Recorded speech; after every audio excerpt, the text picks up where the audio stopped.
Pause. You know what I'm saying? Let's get back to it though. Scientists might have just created consciousness by growing brains in a jar and connecting them to a computer made from stem cells that were stimulated in a special way to form neural tissue, which grew and eventually formed structures and even brainwave activity similar to that of a premature human baby. They then hooked up this brain into a computer, connecting it into a virtual world where it learned to play Pong completely from scratch. I want you to realize what this means. Like, this isn't a computer bot that was pre-programmed to know exactly how to play the game.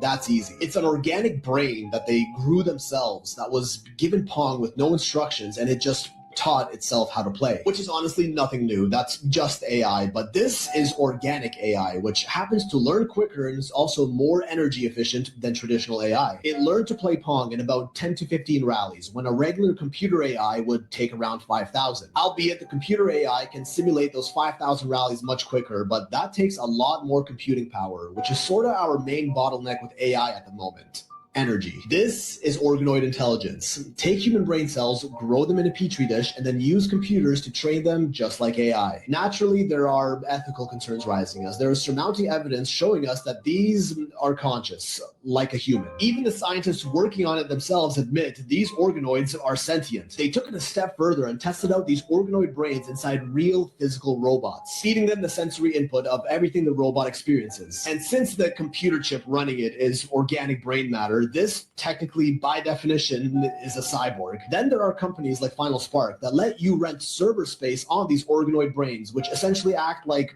organic CPUs. You can even see live streams of the brain computers you're renting out. And now this next part right here, what they're doing here might actually prove simulation theory. So they have this virtual butterfly simulation that's controlled by the organoid brains, meaning the brains feel and experience everything the butterflies do. Again, the brains weren't trained or programmed how to be a butterfly. Just like they did with Pong, they were just fed the sensory feelings of being butterflies and kind of figured out themselves how to flap their wings and just exist. Much the same way you weren't pre-programmed to walk or talk. You experienced sensory inputs in the forms of sight, sounds, touch, and learned. Taught yourself along the way. This is an organic brain being fed computer data to make it believe it actually exists in a simulated world, and it's also likely sentient. This company essentially just created the Matrix for butterflies, and its consciousness is available for you to rent out. And when no one's using it, it still just continues to exist with no human interaction whatsoever. If the brains really are conscious, as the scientists suggest, they're not going to know they're this organoid computer brain in a lab hooked up to a virtual simulation. They're going to believe that they really are that butterfly. If that's the case, what's stopping all of us from being our own organoid brains in some lab in a different dimension? Meaning this, everything we see and experience right now is our own simulation that we've been plugged into, except we're not butterflies,